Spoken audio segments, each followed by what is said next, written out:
I'm working specifically in chemistry education. And in chemistry education, we need to deal with different levels of understanding. We need to use information that come from the macroscopic level, things that we can see.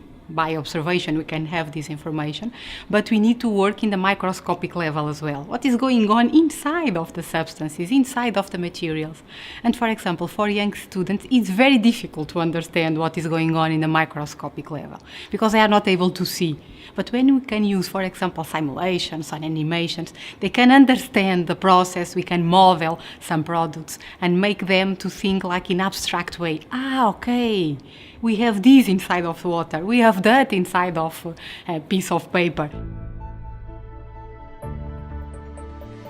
We have teachers that are very confident, very motivated, and they feel very able to introduce, to integrate digital media or multimedia in general inside of their classroom or inside of their practices. They realize different kinds of integration of this digital media. They can understand that we can use them to motivate students, we can use them to consolidate some knowledge, we can use these tools, for example, as a complement of the laboratorial activities.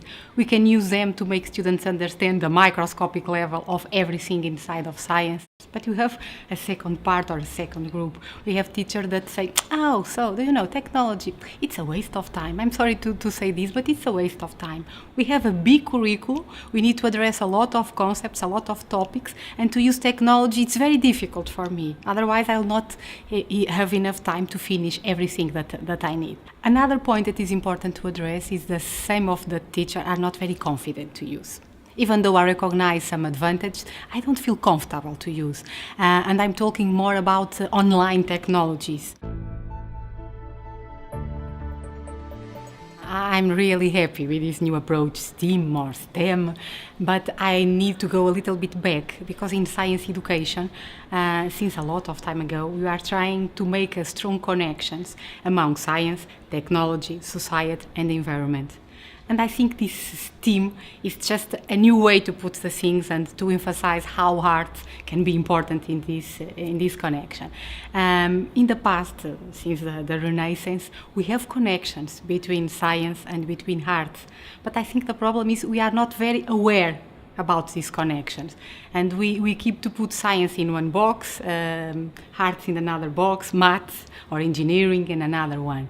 And I think the challenge for us and for teachers, for education, for everyone, for students as well, is to understand that we live in one planet and we need to have a global and systematic and holistic understanding of the planet. And of course, if I have science, if I have technology, if I have art, I can understand better the same thing. It's just different perspectives. For example, in chemical education and in my university right now, we have two projects or two research that we are carrying out in the moment. One of them is to use analogies between chemistry and music in order to help students that are in the middle school to start and to understand introductory chemistry. They are students that are in the musical schools, they are studying music and they know a lot of music, but they don't know a lot of chemistry. And the idea is to use music that they already know to help them to understand chemistry. What is going on in chemistry? And I think we are having a very good result.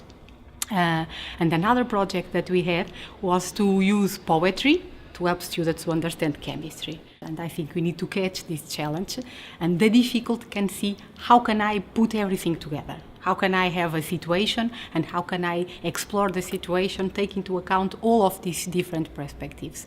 But I think it's not a problem, it's just a challenge because a lot of advantages come from this exploration.